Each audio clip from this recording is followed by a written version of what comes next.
Welcome top news today. Varina Mead, 38, and her two children, Ava, 10, left, and Gavin, 8, at the home in Prattville, Ayla. Kevin D. Liles for The Washington Post. Prattville, Ayla. The government shutdown was over, and Varina Mead finally felt a little at ease. Single mother, 38, smiled as she watched her two children put down the backpacks, curl up under on the red couch and watch Surf's Up while she prepared dinner in the kitchen. No longer was she considering selling the Mazda to help pay for her children's prescriptions. No longer did she consider downsizing her home to afford a trip to the doctor. For months, as Congress held off on reauthorizing the children's health insurance program, Mead fretted about how she'd manage if she had to buy private insurance through her non-profit employer. She received a reprieve when President Trump signed a bill to keep the program running for another 6 years, part of a deal to end the government shutdown. "I live a pretty humble lifestyle and spend my days trying to better my community," she said. "I had no line items to cut. The saga came with a cost."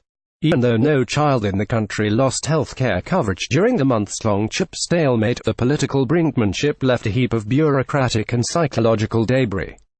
Its effect portends what could happen with other government programs if Congress continues without a long-term budget plan, passing temporary fix after temporary fix, while social programs continue to hang in the distance. "There was harm and foul in this limbo period," said Jim Carnes, policy director of Alabama Arise, a local advocacy organization. "Those who contend that there wasn't do not appreciate the burden it put on working parents with children with health care needs. They don't understand how unfair the process was to say, we're going to toy around with your children's health insurance for a while and see what comes out of it." In Oregon, Gov. Kate Brown deauthorized tapping into the state's reserve funds to keep the program going. Other states, such as Colorado and Virginia, told parents to seek other insurance options. Agencies created expensive computer programs they will never use, and delayed hiring new staff they say they were really needed. And an untold number of parents bought insurance policies they couldn't afford to help keep their children healthy. Varina Mead shows the medication she administers to her son, Gavin, for ADHD.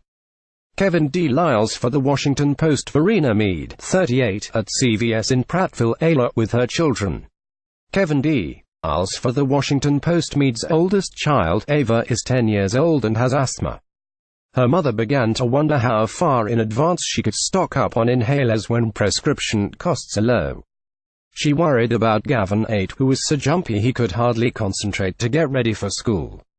When Mead heard that CHIP funding could run out, she took a day off work to make as many appointments as she could with doctors to check on him. "It was a mad dash against time," she said. In December, doctors diagnosed Gavin with attention deficit hyperactivity disorder and prescribed medication. "It's not medicine for something bad, it is good medicine," the boy recalled his doctor saying. Mead was grateful for the diagnosis. And then she agonized over how she could possibly pay. The enrollment period had ended to get insurance for her children on a federal marketplace created through the Affordable Care Act, also known as Obamacare. With CHIP, she paid $13 per doctor's visit. With private insurance, each visit would cost $40. With CHIP, she insured her two children for $104 a year. Without it, her premium would rise to $500 each month. For Mead, one word would describe the impact: devastating. When Congress first authorized CHIP legislation in 1997, about 1 in 5 children in Alabama were uninsured, according to Kathy Caldwell, the state's CHIP director.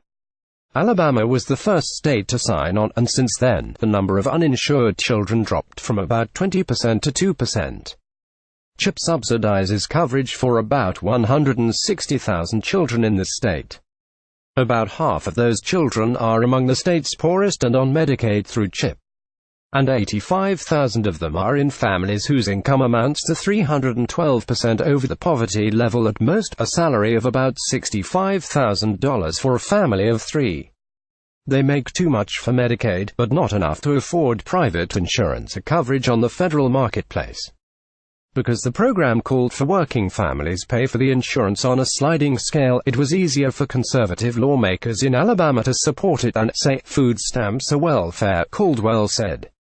Still, local lawmakers who had lined up behind the program began worrying about its future after Republicans' strong showing nationally in the 2016 elections, said State Rep. Steve Klaus, a Republican and chairman of the state legislature's Budget Committee. The federal government was projected to disperse more than $280 million to Alabama to fund CHIT this year, according to a nonpartisan research agency that advises Congress on the program.